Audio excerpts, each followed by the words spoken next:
Hey everybody, welcome to Dropkick. My name is Steel, and today I have joining me is Rolo, Hello, hello. and I also have Shane with me. Hey guys. And basically, no. How y'all How y'all doing? doing? No, I gotta vary it up some. I How gotta. y'all doing? And today, basically, we're going to be talking about some topics that we found on Reddit, and these are very interesting topics. And Rolo, if you could, please start for us. Yes. The free-to-play business model. Okay. Being that the economy is crap, and Mm-hmm. whether you're a kid who has to ask your parents for money for games, or you're an adult that's trying to make rent and have have money for food, have money for the bills, the electric bill and stuff like that. I mean, you got to watch where you spend money, and uh, this topic will cover three different areas. One is free to play plus the free game, free to play after purchasing the game, and then the paid subscription along with the game purchase. So right now, that last one is what you see everywhere with all the popular MMOs. Oh, I mean, Mhm. Star What- Wars. Star Wars. Yeah, Star Wars. The Old Republic Which- is on its way. Yeah. Hasn't And- been. Oh. And that gets pricey, It's like if you look at your yearly cost. When I was playing World of Warcraft, I can't even remember, but I was subscribed for 6 months at a time because I wanted to save as much as I could Mm-hmm. on the subscription. It was a great game. I loved it at the time I played it, and it was definitely worth it. The problem is, it kind of feels like you're renewing the game every month, and when you're broke, you can't afford to keep doing that. No. Mm-hmm. Free to play, free to play with a free game. It's a very dominant type of game. You see free to play everywhere now, and problem is always the community, in my opinion. Like free to play seems to be always flooded with either Asian communities where they have and I know this, anybody that's played free to play, that the majority of them are Korean-based RPGs. Mm-hmm. Yeah, that's true. Yeah. And you go into any one of those games on the American server, and it's still dominated usually by the Korean players. Mm-hmm. There's also games like APB Reloaded, which I don't know if you guys are familiar with that. No, But- not. Not vaguely. It's a game that sunk with its original company, and it came back as a free to play, and a free game. But that game is dominated by people using hacks and Oh, aimbots and stuff man. like that. Then you have communities like Team Fortress 2, which is, like we've been joking around on TeamSpeak for the past couple weeks. It's basically a hat trading It's simulator. a hat Yeah, trading simulator. One of the best, I might add. And the game was great. Like, I thought it was an excellent game before it went free to play. As soon as it went free to play, it seemed like the community that it drew in was vastly different from a lot of the competitive and just fun, oriented game players that were playing it Mhm. before. Mm-hmm. And then finally, you have free to play with the game purchase, which is probably my preferred method of free to play. You buy the Okay, game. so like Guild Wars. Exactly. Okay. Yeah, Right. Guild Wars. I was a big fan of the first Guild Wars. I did not buy any of the expansions the first time around, but I love the original game. I played it, got my character up to level 20, and I felt that I got more You got than your my monies out of it. yeah. I felt I got more than what I paid for the game out of it because I ended up playing it for I think about a year, maybe well over a year, and it was just the initial base game purchase, and I thought that was a great way to go. But now I know that all these companies are looking for sustainability Mm-hmm. because you have players demanding new content and updates, and none of that comes free. So That's true. And server hosting and Yeah. all of that extra stuff also isn't free. exactly, and so yes, developers and these companies running these games, I mean, they have to, in some way or another, add stuff like microtransactions, and I'm broke, so I stay away from microtransactions when I play free-to-play games. If I had money, I'm assuming I'd have a job and I'd have less time to play these games. Yeah. So I would definitely tap into The paying the microtransactions. Yeah. to get double experience for a weekend, or maybe some items that make something easier in the game. Nothing game breaking. I've never been a fan of anything that gives you an advantage. Yeah, I mean, I've seen some things that have been game breaking in Team Fortress 2 lately, where they have laser guns. It's pretty much infinite ammo, no reload, and I mean that seems like it breaks the game a little bit, and I'm sure that makes it difficult for the guy who purchased the game when it was brand new. Got pretty good at it. He's played all these years, and then Valve opens up the floodgates on a free-to-play model on it, and all of these guys hop on and they pay what, $5-10? It varies, but around there. Around there.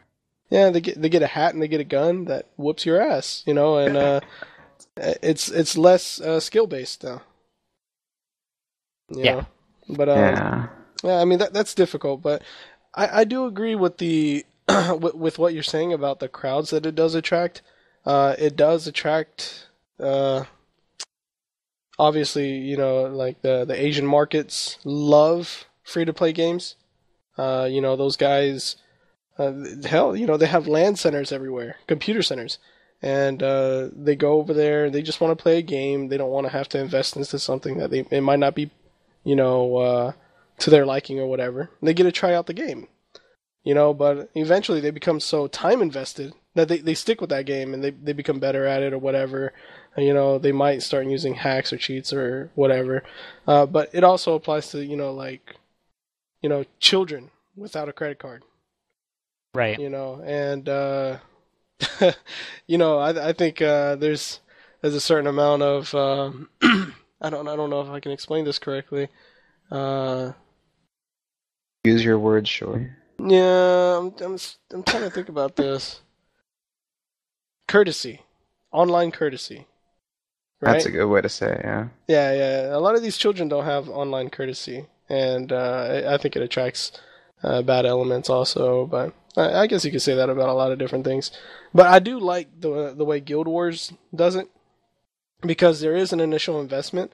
The only thing that hurts about the Guild Wars model is that if you don't know if you're gonna like the game yet, you know what I mean. With a completely free to play model, you get to play the game almost to its entirety. You might miss out on some features or whatever, but everything else is pretty much there for you to experience if you truly like it, and then you can invest more into it and enhance your experience. But but then I also think about games like DCUO. That game came out at $60 plus a monthly subscription, and that game just wasn't holding it. And then whenever they switched over to the free-to-play model, I think they started making a profit once they switched over to the free-to-play model. Right. But I mean, I think I can see goods and bads and all of that, but I would probably prefer the Guild Wars. What's that? Their style, because I mean, in order for them to make extra money, they have to create new content, and you just purchase that content as like expansion packs. Right. Not necessarily microtransactions. I do like microtransactions though. If I do like something, I don't mind kicking it $5 or $10 to enhance my experience, and it also goes towards the developers. I don't know about a hat though. I'm okay, but then again, I bought the costumes for Street Fighter, so I'm guilty of that too. There you go. Perfect examples of why these business models are so successful. Yeah. Because even though we all have our opinion on why these things are bad, we all do it. We all buy it. Yeah. Yeah.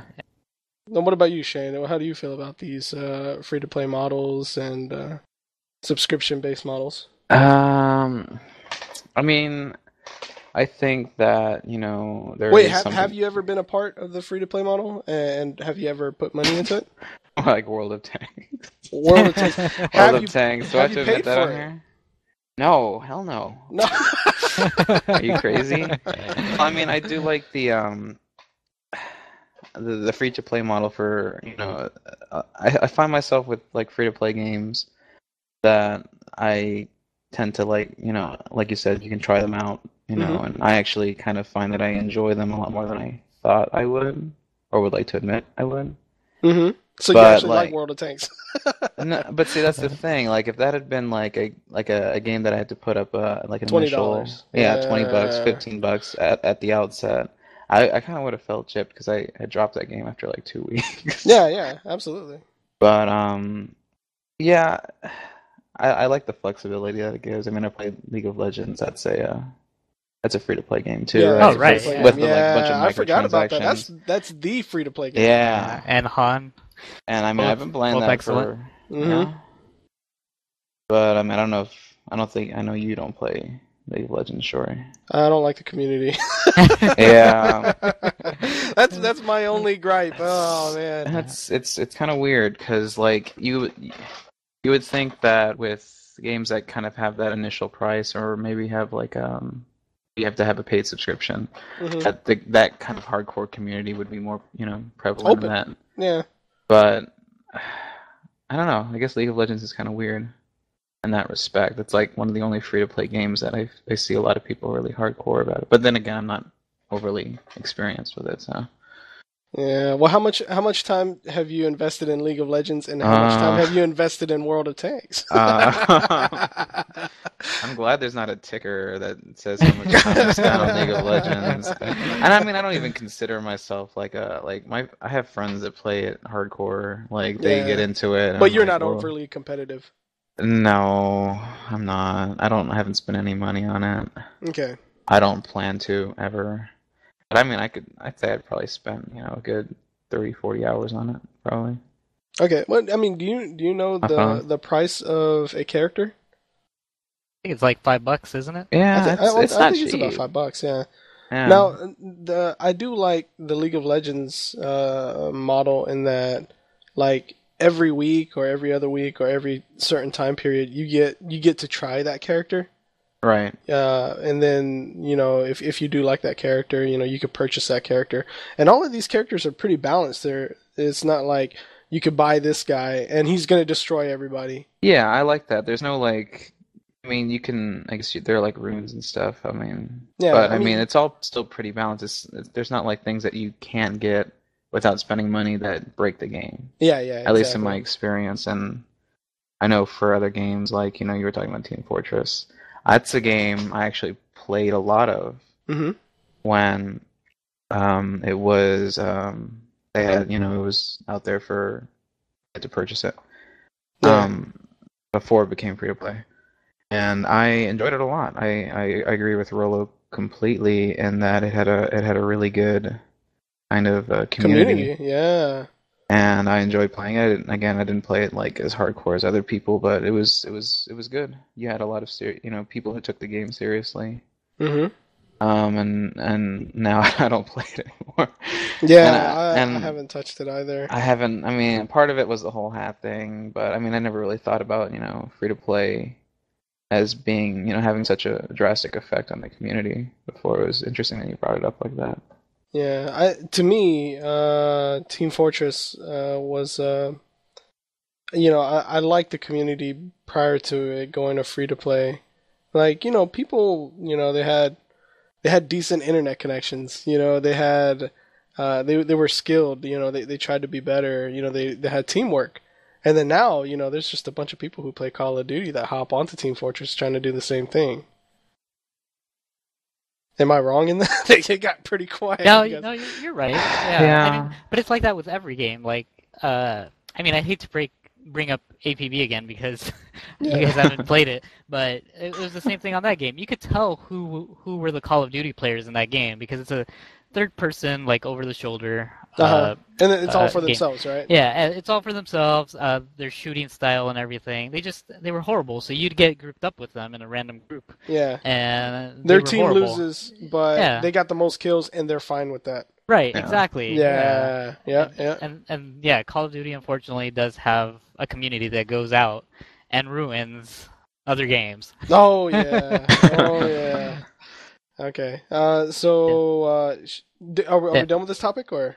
Well, I mean, I just want to say that before we conclude that ultimately any multiplayer PC game that does not have some sort of free-to-play aspect in their business model is not going to be as successful anymore because it's at the point where, yeah, people want to try the game before they commit to it. That's true. And I mean, like World of Warcraft, anybody that's ever been a player, ever played World of Warcraft, has gotten the email that says, you know, invite a friend, 2 weeks free, you know, and they get to play, you know, whatever, through level 1 through 20. I'm sure that's changed now. I haven't played it in a couple years, but also I'm always getting emails telling me to come back and play for 30 days for free. And in general, I think anybody, I'm not sure if you can do it without a credit card now, but I think you can play level 1 through 20. Yeah, 1 through 20 for free now. And I mean, it's the perfect way to hook people. Like, it's like you play it, you go, wow, this is as good as people say it is, and then you commit yourself to it. I'm excited to see PlanetSide 2. Like, I think that's a shooter, right? Yeah, it's going to be an MMO FPS. Yep, that'd be very interesting. And their business model, I don't know if it's been set in stone yet, but I believe it's going to be free to play and it's going to be microtransactions. And I think that's the way to go. I think every MMO needs to be free to play in one form or another, and then like Diablo 3. Anything that requires a one-time purchase, give the players a chance. Try it out for a couple weeks before they make that actual game purchase. Now, let me just ask this random question. And I'm just curious off the top of my head, like, what genre have they not applied a free-to-play business model towards that you guys would like to see? That might take some thought. I don't know. Well, see, I was just thinking about this just because I'm a fighting game. I was thinking about that. Yeah, like how would they apply it to a fighting game? Like if they did it with characters and then with the whole League of Legends type rotation. Yeah, that'd be kind of strange because I don't know how to play with that character, but I'm not interested, so I would never pick up that character, right? Or anything. I think if they did it in like a fighting game, it would have to be completely aesthetics, in order to make money. Like they can't give you that kind of. Well, I mean, Capcom's trying to, but I mean, you can't just say, hey, you can buy this character or that character, Right, it strictly has to be like you're saying, like costumes or. Yeah. You start off with your 12 characters. You get to play it as much as you want. And then your character just looks like shit, right? But they make you want to. They might. You're like, man, my character is so much cooler than this. I could buy those Jinko jeans and put it on. Gotta get those hats. Yeah, you know what I'm saying? I don't know. I could see that. I could see that working. But as far as characters are concerned, I don't think that'll work. Yeah. Yeah, I mean it's a tough sell when you talk about like fighting games because there's a certain balance to it that because I know in like League of Legends there's whenever they have try this character out for a week and then there's like a flood of that character I think it's kind of crazy. I also don't think there would be that big of a draw for like those types of players. Like I don't think the turnover is as high for a fighting game as it is for a first-person shooter. Oh no! Like I mean, if you made a fighting game free to play, you're not going to draw in that many new players. No, it's not. I mean, I think there's a pretty steep learning curve, and I mean, you can get in, you can mash buttons and stuff like that, you'll be fine, but. There's that moment in your fighting game career in which you have to decide, man, I have to invest more time into this to get better, and I don't think that is a conscious decision. Like, I don't know if people in like Call of Duty who are really good at Call of Duty make that conscious effort of, oh man, I have to get better at this, you know. Right. There's a I lot have of to conscious invest. thought with Call of Duty. And all. No. Yeah, but I think it's just natural, you know. It's a Twitch game, you know. It's about fast reaction times, and it's about, you know, muscle memory. Like you start building up, you know, routines of, I run through here, I run through there. This is my little track, and you know, I get most kills doing this way. I stick to that, right? But in like a fighting game, it's a lot about like execution and stuff. You have to work on it on your off time. So I don't know. Yeah, the entry to a fighting game, like a free to play fighting game, it's got to be easy. But then like you do have to make that decision to be like, okay, I want to go deeper. Yeah. Was there anything else? No, that was it. I mean, I could go on free to play forever, but that's enough. Okay. Shane, did you have a topic that you would like to discuss? Nope. What? No, I've been looking through some of the topics, but Okay. I'm just kind of tired. I don't like to go into like a topic without Knowing. without that forethought and just Yeah. you know, I'm on 3 hours of sleep, so but I mean, this is, you know, a lot of this is really interesting, you know. The Reddit topics. I mean, I'm gonna go through here a little bit and see if I can find something also. I did look up Planet Side 2. I thought it was interesting. You know, it is going to be free to play, and that the developers indicated that they admired the League of Legends model. I think everybody admires Yeah. the League of Legends model because it's so successful. You know, Mhm. not only that, but you know, and another thing about that, it's you know, a lot of these companies are pushing competitive gaming these days. Like with like StarCraft 2 becoming so popular and millions of money to be made within tournaments and stuff like that, with obviously the fighting game community, like there's plenty of money to be made there, and then you know, Valve pushing for multiple games. Dota 2, you know, they had that big tournament and the grand prize was like $1 million. That's weird. Yeah, no kidding. Yeah, because you know the game hasn't even come out yet, and they're like, "Hey, here's a tournament for $1 million." It's also very wildly successful, so it's understandable that they would throw that big of a number out for. Absolutely. And that's part of the marketing thing too, I guess. Yeah. That certainly is. I mean, they're trying to brand these games as competitive games, like Counter-Strike Go. There's Is that the name tournaments. of it now? Yeah. Global Offensive. Counter-Strike Global Offensive. Yeah, that's right. Yeah, and you know they're branding those games as competitive games, but they're also within a free-to-play business model. So they're trying to get more players in it. You know, they're trying to stimulate more players into their games by using competitive gaming to, you know, drive you to play that game more often. You know, I guess we just touched on this. But man, I didn't realize it went this deep. Yeah, I mean they're actually tapping into like human instinct.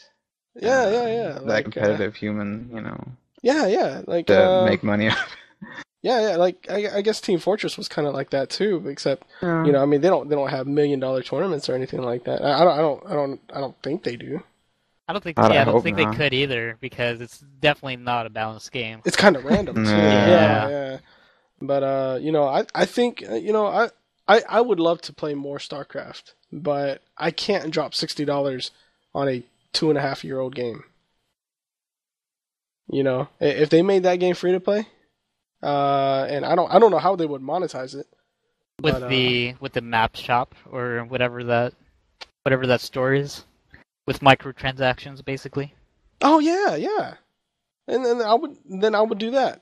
Not only that, but the people that made the map also get a cut of the money of the microtransaction. Yeah, I mean that'd be fantastic. I'd probably be making a lot of maps. I mean, they probably wouldn't be any good, but you know, I mean, you know, I would play more StarCraft 2 because I am interested in the competitive nature of StarCraft 2, or StarCraft in general. I watch a little bit of GSL and all these other shows, and I see people getting pretty hyped over them and everything. And I don't know what I'm seeing, but I'm pretty kind of hyped about it. I would like to know what's going on, so I would play those games in order to figure it out. Not with League of Legends, though. Oh, come on. Give it a shot. It's an enjoyable game early on, but as soon as you start leveling up, I yeah, get blamed for everything. That's when You the just gotta community let it gets roll bad. off you. Let that hate. Have you kickstarted any new games, and would you? No. So obviously, you guys knowing me, I was a supporter of the what is that? The Dive Kick Kickstarter, which was headed up by Adam Hart Keys, I think, or Keats, Adam Hart Keats, something like that. he's a big guy in the fighting game community, and he had a game that he debuted at his fighting game tournament called Dive Kick, and to me it was just kind of like a big joke that kind of grew. It grew out of a late night joke. If anything, I see that the game was organized as kind of like, hey, it'd be funny if there was this game that, all it was dive kick or whatever like that. And once you hit somebody with a dive kick, it was over. And it just seems like it grew out of that, and they took a joke a little bit too far, but it was actually really popular. And I was a backer of it. I pledged my $10 or whatnot like that. But they canceled the Kickstarter for Dive Kick. And the reason why they canceled it was because they got picked up by a publisher. So That's good. Yeah, which is great really news. good. Yeah. Yeah, I'm really proud of those guys. One True Gaming, that was the name of the company, the production company that was making it, Adam's company. But I mean, have you guys seen any Kickstarter games that you guys wanted to do? Like I know earlier this year there was the point and click adventure game that Double Fine put out as a Kickstarter, and they hit their goal I think within 8 hours.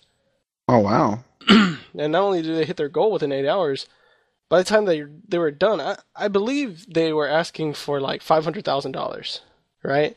Mm-hmm. And they eventually ended up with like 2 or 3 million. That's amazing. Yeah, that's because Tim Schafer, the big guy behind Double Fine, is also he also designed a lot of really popular point and click adventure games also. But I mean, were there any other games that you guys saw within Kickstarter anytime that you guys wanted to back? If you guys had the money, would you guys back it up? Go ahead. Yeah, I mean, I haven't. Like, I've been broke for the past 2 years, and I mean, generally since I got laid off, I mean, I've been very cautious about where I spend my money, so I've stayed away from the temptation of Kickstarter. But, I mean, just as a general view on the matter, like, I'm really torn, because part of me is glad that companies that can't afford to get their game off the ground can sort of find the opportunity to get the game going through Kickstarter. But then also, I'm afraid that big companies that don't get the green light for a certain game are going to take, part of their development team. That's true. As a side project, and then get money through Kickstarter to develop this game. Because, if it's part of already an existing development company, like, why EA. why should the players have to pay to get the game off the ground? Like, Yeah. It's just, so I'm kind of torn. Like, if it's used correctly, it's great. But if it's abused by already existing companies, I could see people being turned off by the whole process. And then also, I think there's a lot of indie games. Some of the best indie games I've seen were made from scratch by, with a very small budget, and I'm afraid that people are gonna start up Kickstarters for what would have been a normal indie game, and ask for an incredible amount of money, and not make as good of a game as if they would have been on no budget, like if they would have been broke. Now, do you feel like that could influence the way the game is developed also? Like, if a guy who has a very, I don't want to say narrow vision, but if he has a very clear idea of what he wanted his game to be, and let's say he starts up like a Kickstarter, and then do you think those people who are helping fund his game, do you think they have more voice? Yeah, well, here's something that left me really soured on that subject. I won't name the game, but it's a very popular game that uses blocks, and the developer of that game started it as a small project for himself. And the game it got attention, and so he started taking pre-orders, and slowly and steady, the game wasn't even finished, and he made millions and millions of dollars. And it just seems to the community and the fan base that as the ratio of money went up, the quality and speed of development went down. Yeah, I know exactly what you're talking about. And so that's what I'm afraid of with Kickstarter. If more and more indie developers see that they can generate a budget for a game through the use of the site, I do think that some developers will actually see the money and say, well, I've already made my 30,000. This game is good as is. Yeah. I met the minimum expectation. Okay. Yeah, I see that. I can see that. Yeah, so that's what I'm afraid of. Like, I care a lot about the quality, and I think people are going to be more driven when all the money's coming out of their own pocket. It's all hard work. If they're driven to do it. Right. If they do take money from fans or people supporting the project, I would like to see where the money's going. Like, if they're taking a business lunch with an artist, I'd like to see how much that business lunch was. I mean, I don't want to support something and then, in the end find out that out of the 30,000, only 20,000 went towards the game that I was trying to support. Yeah. That's why like Tim Schafer was joking around about how those millions of dollars that he got off of Kickstarter to fund his point and click adventure game, and he was going to use it for beer and pizza for the team. Yeah. But I mean, he does it as a joke. Yeah, and if he would have done that, I would have been totally okay with that. As long you just wanted to know. Yeah, as long as it was documented, beer and pizza, $200. That would have been completely okay with me. Yeah. I would like to see, where the money's going, but. Yeah, that's basically where I stand. I'm still kind of, it could go either way for me. Once I have money again and can support these types of projects, I'm sure I can solidify a view on whether I would, liberally support, every game that I saw that interested me, or whether I would stay away from Kickstarter. So it's just for you. It's just about money, right?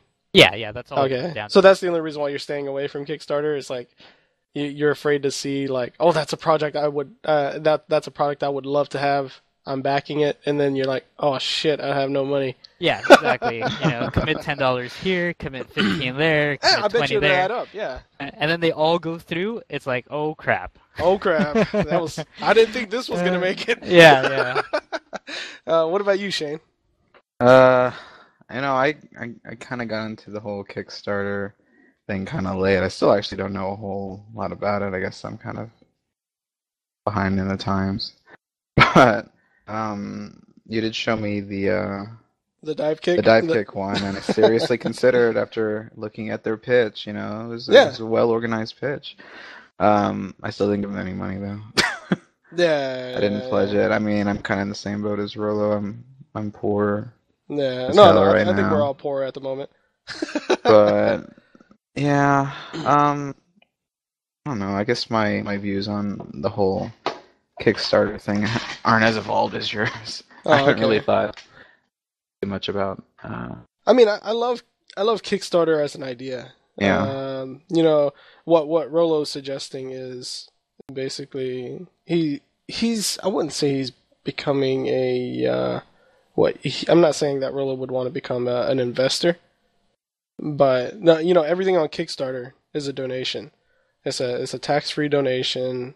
They honestly, if you had a great idea, you wanted to do a Kickstarter and it gets approved by the Kickstarter website, and then you're kind of on your own.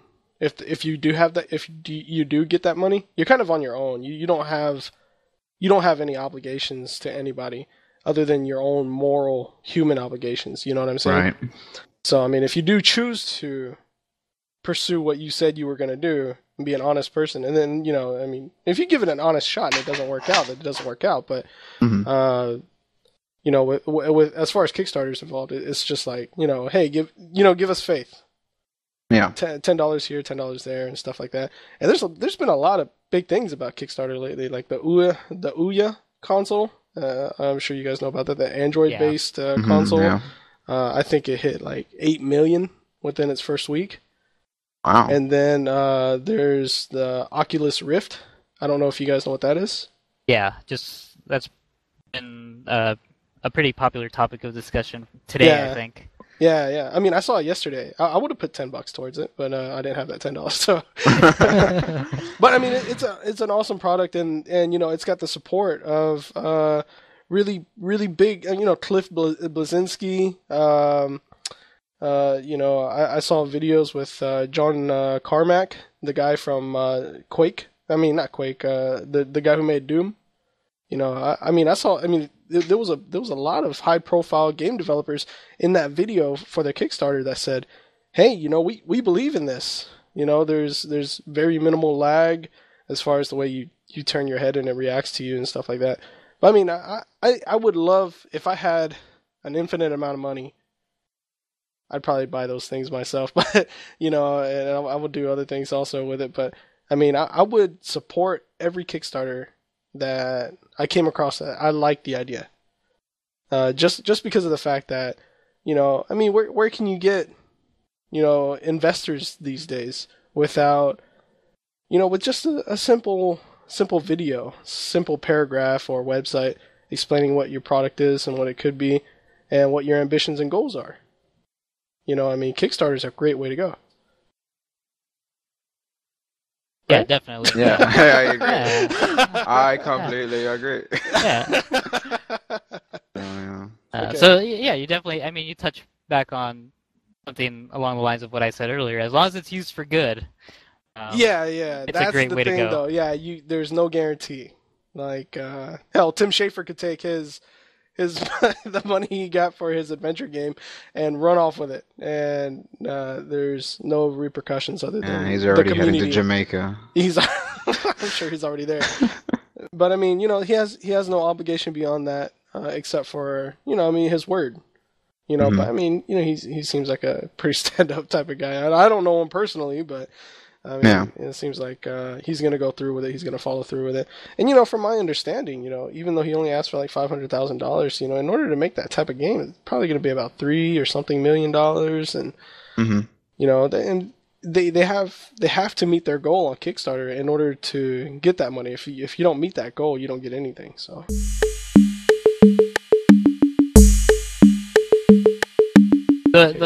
The topic of conversation gaining, I don't know if we were done or not with, I mean, Oculus Rift was kind of sidetracking. Yeah. But before that, I don't know if we were talking about anything specific. But our final boss's necessary jump from the 5th spot to like the 1st spot. Yeah, I saw that Reddit too. now. I was gonna say. So that must be like a hot topic right now. We have to address it right now. Yeah. Well, let's talk about it. I don't know. Wait, let's start. I think Shane should open since he hasn't opened on any Yeah. topic yet. What? That's putting me on the spot. I don't know. I mean, I guess just putting it out there first. Have there been any games that y'all have played recently that haven't had a final boss? Am I being a cynical bastard, or am I not? With what? Space Marine. I haven't played it, so I wouldn't. Yeah, you'll have to Okay. describe it to me. Okay. Spoiler alert. In Space Marine, you meet this final end boss. I would say in the middle of Act 2. Okay, and he's a badass. He's huge. He's very scary looking. He's got powers that, during the cutscenes and stuff like that, you're thinking to yourself, how the hell am I supposed to compete with that? Yeah. Whenever I beat Warhammer 40K Space Marine, it shows the boss standing on some sort of a pedestal, kind of like in The Lion King with Rafiki holding up Simba, and he's summoning some sort of gods or magic and stuff like that, and he sends waves and waves of people at you, his minions or whatever like that, and you defeat him. And once you defeat him, you run up to him, and both of you guys fall off this cliff, right? And you're falling, and while you're falling, you are fighting the boss at the same time. But it is a QTE the whole time. So between 5 to 10 minutes of QTEs. And all it is like, and you don't even have to be accurate with these. You're just pushing the buttons. Like XXXA, XXXA, XXXA. Oh, he's about to attack me. B. XXXA. That's hard for some people. No. I mean, it becomes a rhythm. Oh yeah. Yeah, you always push X 3 times, DDR, and then you push A. DDR, Yeah. And you see he's about to attack you, so you push B, and then you continue with it again. And then every once in a while they'll throw you a curveball where he grips you, and you have to tap B really quickly in order to escape his hold. But then you go right back to XXXA, XXXA, and that was horrible boss fight, But Shane, our final boss is necessary. It's tough to say because, especially in video games, it seems like it's how it's been built up over the years. Mm-hmm. It's just such a trope, and I try to think of and maybe other types of art forms, like for film, like No Country for Old Men. A lot of people dogged on that movie because it didn't have a traditional ending where there the was main a conflict guy, between. Spoiler, Llewellyn Moss didn't get it down with Shigur or whatever. And I'm trying to think, well, would that work in a game? In the film, it had, specific to the story, there was a reason for it, but I don't think it would work. I mean, of course, depending on the type of game. So is your opinion that you feel like, with any type of conflict between a protagonist and an antagonist, you need to have a boss battle? I think it's just what's expected. I think that if a game doesn't have that, then it's going to be, panned by a large majority of gamers who expect that. Okay, I mean, do you disagree or? Rolo, what do you think? I have a totally different view on the subject of bosses. Like, I love bosses. Like, oh yeah, the more bosses a game has, the better I enjoy the game. And I mean, I gamed in the 80s, and I mean, I started gaming in the 80s, and that was pretty much the staple of just about every game that you played. There was some form of a boss in the game, and so even now, like, I expect bosses, and in whatever form. Like if it's a Lego, one of the Lego games, they all have their antagonists, and I want to fight them. Every how it's in different acts. Like I expect a boss at the end of every act, and then if it's a rhythm-based game, like I expect that last level. If it's like one of those Japanese ones with the story driven Master Onion Head. Yeah, there you go. Master Onion Head. Yeah. Like I expect some sort of a boss. Like, and it doesn't have to be like an end of the game thing. Like I don't expect the final boss to be the end of the game. Like, have you guys played Lufia 2, Rise of the Sinistrals, Super Nintendo? I played a little bit of it, but I haven't beaten it. So. Okay, well. Slight spoiler, when you beat the game, like when you beat the boss, it's not the end of the game. You still have like a very, like, I don't know, like a very suspenseful sort of, like the music gets really, it gets, I don't know, it's hard to explain without actually, you'd have to see it. Yeah. Yeah. And I mean, it's not the end of the game. I like the bosses, the final bosses that have like a billion phases. Like Final Yeah, Fantasy is notorious for their multi-stage final bosses. I do remember those. I love that. It's like, because whenever you do beat a game, like even if you lost 100 times to that same boss, the time that you do beat it, it's almost like the majority of the time you think to yourself, that wasn't so hard. And so whenever you have those multi-stage boss fights, like it just feels like, you know, it's like, okay, I'm never gonna think that was easy. Like I can't remember which Final Fantasy has the last boss fight where it takes like a good 15, 20 minutes to get through all of the phases of the boss. Assuming you haven't like over leveled all your characters and maxed out stats. And I just enjoy it. Like, again, I'm gonna bring up World of Warcraft because I love the raiding mechanic. Like I hated actually clearing trash to the bosses, but I loved the boss fights. And like, and you know, during the years that I played the game, like the one thing I always dreamed would be like the coolest thing in World of Warcraft is to have a world boss that was just so big. Actually, EverQuest did it, so, but I never played EverQuest, where it just took hundreds of players in order to defeat the boss. And he wasn't even, and I wouldn't even expect him to be a boss. Like, he would just be like this big time badass dude wandering the world. Kind of like Emerald Weapon and Ruby Weapon. Yeah, yeah. On Final Fantasy VII. Like, Yeah. they're just there and they're badass. They're, you know, before knowing all their mechanics and how to beat them, they were far harder than Sephiroth was Yep. to beat in his final form.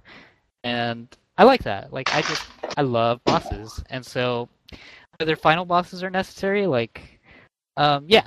If I fight 100 bosses on the way to the end of the game, I do want the last boss to be a final boss. I do want him to have 20 phases.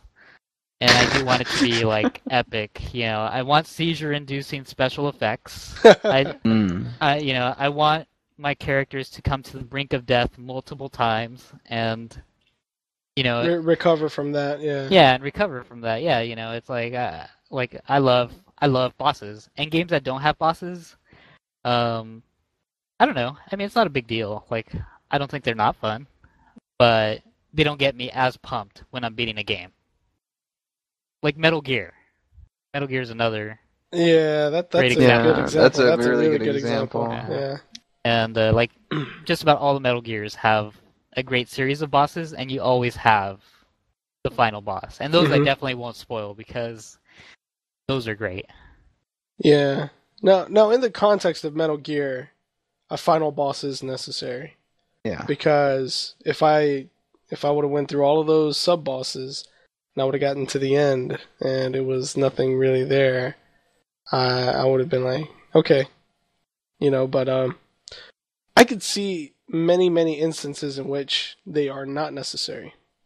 Mass Effect 2, and now all three of us have played it here, right? Yeah. At the end of Mass Effect 2, spoilers, there is the Human Reaper that you fight within the Collector base. And I felt like that was completely unnecessary. Yeah. You know, now in stark contrast to that, you know, Mass Effect 3. And Shane, are you okay with this? Go for it. Okay. In Mass Effect 3, there is no end boss. There is no final boss. You do That's your what mission. I heard. Yeah, you do your mission, and you make a decision, and that's it. And I was completely fine with that. And in Mass Effect 2, it stood out to me. I was like, I don't think they needed this. You know, you've already stopped the Human Reaper. You've already destroyed all of the Collectors and the Harbinger, and you're good. You know, there's nothing left. And then they slapped together this really crappy boss fight. And this is a Human Reaper that's probably, 50 stories tall if he stood on his feet? But he's his waist is to you're on a platform, his waist is to you, and he sits here shooting lasers from his eye when he could easily just bat you with his hand. And it's really, really, and it's to it's to give you a winning shot, right? Yeah. Yeah. To kind of balance it out a little bit. But, it turns into goofiness. I can understand that to a certain degree in, like, some other games, too. But, the Metal Gear Ray fight in Metal Gear Solid 2. Right, yeah. Yeah. I really love that fight, don't get me wrong. But there's no reason for you to be shooting me with your machine guns at 5 feet away, just stomp on me, which they do, right? I understand where you're coming from with this, and yeah, I mean, like everybody's gonna have a different opinion on everything. Yeah. Like me, I didn't think the fight at the end of Mass Effect 2 was unnecessary. Like I enjoyed it. I would have enjoyed. Oh, it was fine. I mean, I didn't enjoy it. I didn't enjoy it. Is that right? Probably not. So I enjoyed it. So I did enjoy it, but it stands out as unnecessary. Right. I mean, it's like, I'm a little bit more neutral on it. Like, I don't think it was unnecessary, but at the same time, I don't think it was completely necessary. Mm-hmm. But it didn't hurt much. Yeah, I mean, and like I said, I enjoy bosses. So if anything, I would have preferred Mass Effect 2 have more boss encounter-like scenarios throughout the game.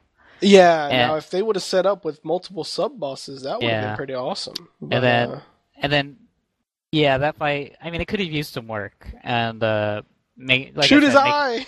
Make it a little bit more epic. Yeah. But I like those boss fights. Like, I want to be the guy.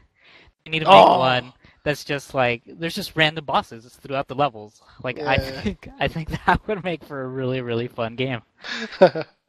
Yeah, but I see your points. Yeah, and I do like bosses. I do think they have a long trope in video games, and they are interesting.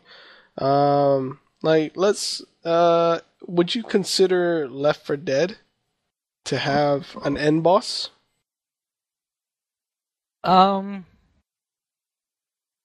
Because it's really not, right?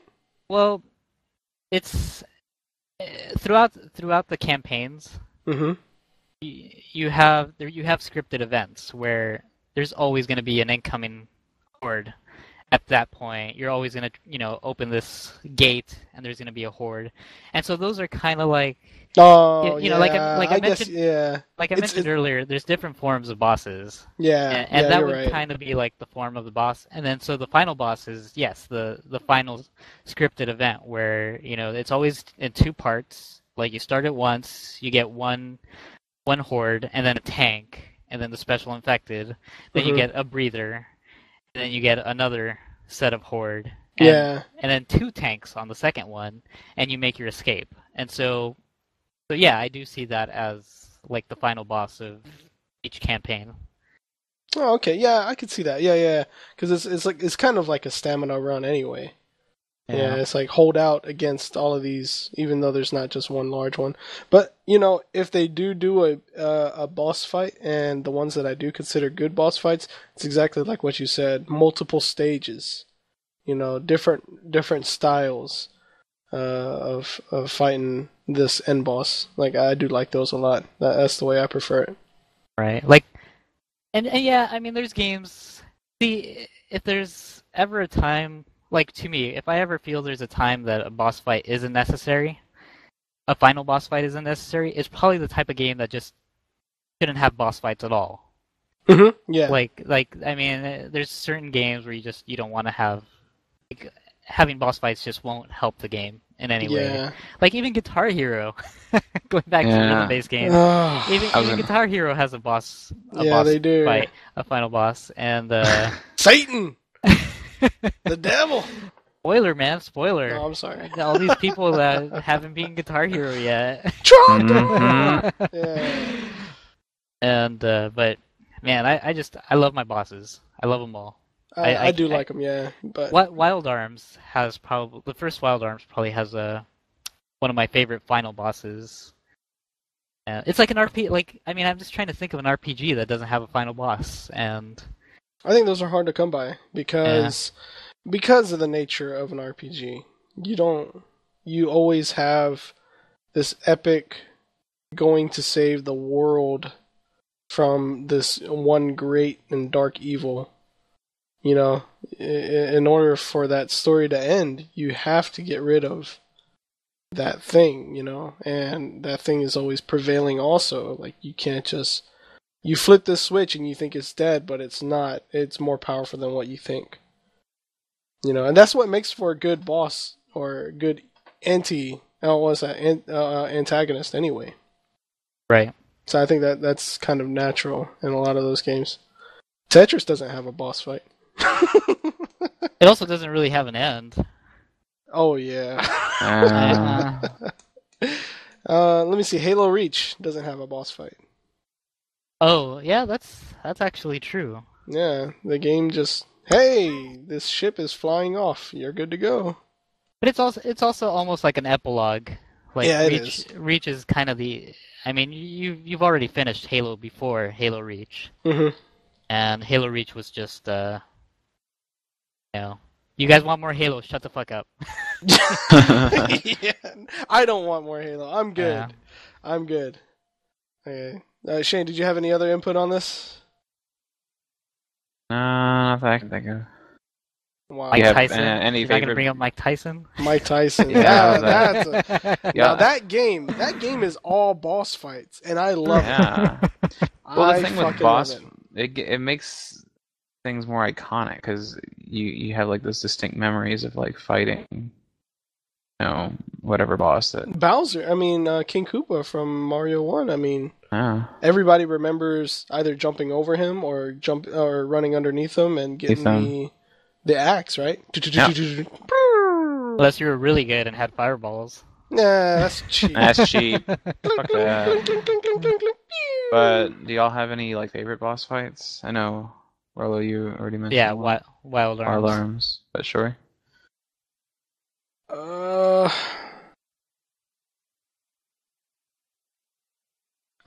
Jeez, that's really hard. I know. I played haven't so many even thought- games. It would have to be something out of Metal Gear Solid, or Yeah. out of the Metal Gear series. I remember. I mean, I've already told you my two favorites from 3, which were the sniper duel with the end, Mm-hmm. and then the final fight with the boss. I thought the final fight with the boss was okay, but I would say one of my favorites is certainly against the Sorrow because of the being so different. Yeah, I don't know if you could count that as a boss fight though. I think it is. Yeah, would you count that? It's just a different type. Like it's not. Well, in a way, it is kind of here you are fighting. Yeah. Yeah, it is. It's a very different take on what you would consider a traditional boss fight, which is why I think you enjoy it. I would say my favorite boss fight's got to be Psycho Mantis. Oh yeah. Yeah, Psycho Mantis. You had no idea what to do, and either you knew or you didn't. And if you didn't know, you were. Yeah, I was one of those You were people that was boned. stuck there for I a did good while. it 4 or 5 times, and then finally I got a call from Campbell. He's like, "Stop fucking sucking." This is what you have to do. This is what you're gonna do. What is he? And then he breaks the fourth wall, and then I'm like, oh, because I mean they broke the fourth wall earlier. I was like, that's it. Yeah. Right. Oh, look on the back of the box for Meryl's frequency. Yeah. Oh yeah, yeah. And they broke the fourth wall there, and I was like, oh, that's it. That's a cute little trick. Yeah, but that's a cute trick. They're not gonna throw something crazy at you. Yeah. They did. Well, damn you, I don't know. Hideo! I'm American. I'm not that smart. Yeah, but I mean, I mean, they broke the fourth wall a lot in that game, especially Psycho Mantis. Put your controller on the floor. Now move it. At the time, I didn't have a DualShock, so I was like, "What's he talking about?" He was talking about your PlayStation Move. Now go return it and buy something worthwhile, you asshole. Yeah. And then you know, he told me I played a lot of Castlevania and Suikoden and stuff, and I was like, okay. You know, this game knows that I'm was a playing trip. a game. Yeah. But, you know, I mean, I certainly didn't expect that from the fight with Psycho Mantis, so I thought that was really awesome. All right, guys, thank you very much for listening, and I want to thank Rolo. Yeah, no problem, man. Anytime. And Sorry, I also want to thank Shane. Thank you. You gotta speak up quick. I know. Thanks, everybody. That's been Dropkick. Have fun. I'll catch y'all next time. How y'all doing? See y'all. See y'all later.